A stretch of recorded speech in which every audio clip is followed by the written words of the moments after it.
Shalom Aleichem, this is Rabbi Kovacs, and the Mishnah continues for Yad B'Shvat, which is Erev Tu B'Shvat, so Chag Sameach in advance. We are in chapter 6 of Ketubot, Mishnah Zayin, Hamashlish Mayot Lebito. Now, Mashlish is from the word Shalosh. He makes a third party. The father appoints an agent to go and buy a field or a property, maybe an orchard, a vineyard, and that's going to be dowry for his daughter. And then she will own the vineyard, and the husband will have the rights to the fruits, as we've explained before regarding dowry. And then what happens, the Gemara explains, the father actually passes away before the third party has acquired the field, and we're still in the first stage of marriage. There's been a kiddushin here, but they haven't gone to chuppah yet. He'll merit, and the daughter, the kala, she says, Na'amon balei alai, I trust my husband. What she's saying to the shalish, the agent of her deceased father, she's saying, you could just give us the cash, and my husband will pick out a field or an orchard or a vineyard, an investment property, and that will be my dowry. I trust him to pick out the property that he will find best for our family. So what should the agent do? Ya'aseh hashalish, the third party should do, Masha hushlosh biyada, what he was appointed to do in the first place. David Rebbe Meir.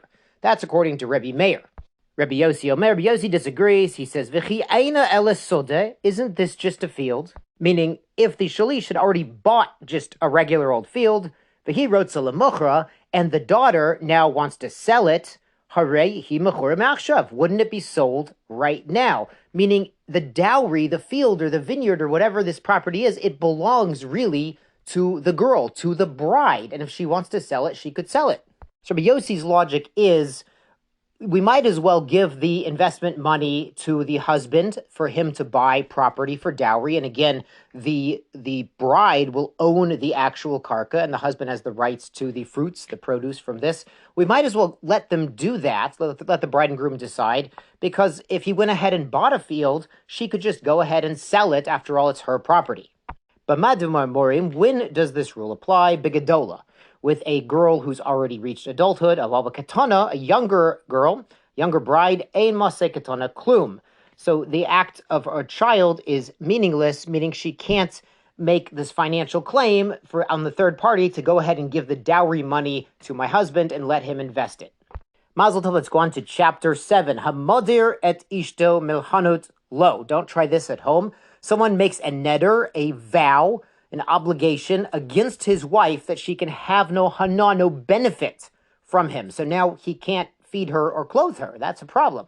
So how long can such a marriage last? Ad shloshim yom, only for 30 days. Now what's going on here is the wife is obviously keeping whatever earnings she makes. As we've discussed in previous chapters, the wife's earnings by default go to the husband, but the husband has the reciprocal obligation to feed her and clothe her and put the roof over her head.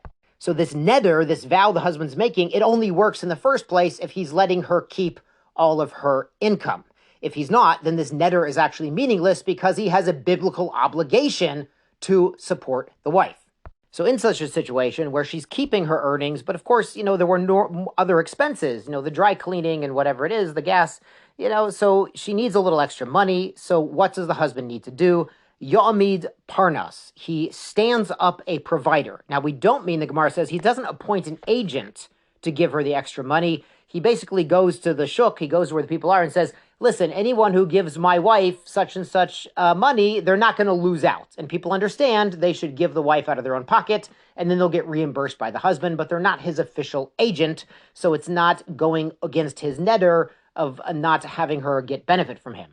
Yoter Mikon, if this situation goes on for longer than 30 days, they're estranged for longer than 30 days, Yotzi, he must divorce her v'yiten ketuva, and give her the full ketuva payment.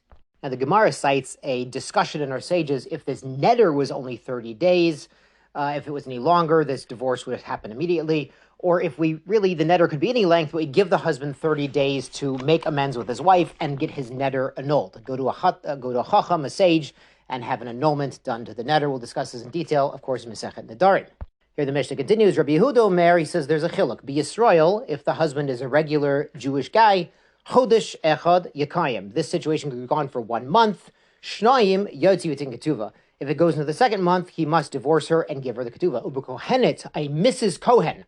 The husband making this vow is a Kohen Shnayim Yakayim, we wait 2 months to see if they can patch it up and get the husband to annul. Shlosha, but into the 3rd month, Yotze V'yitin Ketuva. Then already we need to give the Ketuva and end the marriage. Why by a Kohen do we give him sort of more time to fix the marital problem? Well, it's because if he divorces his wife, there's no takebacks for a Kohen. A Kohen cannot marry a divorcee. By the Israel, maybe that would be an option, though if the guy's making nedarim, of course the wife could object to remarrying him in the first place. Yashar Kochachem, Hag Sameach, Sei Gesund.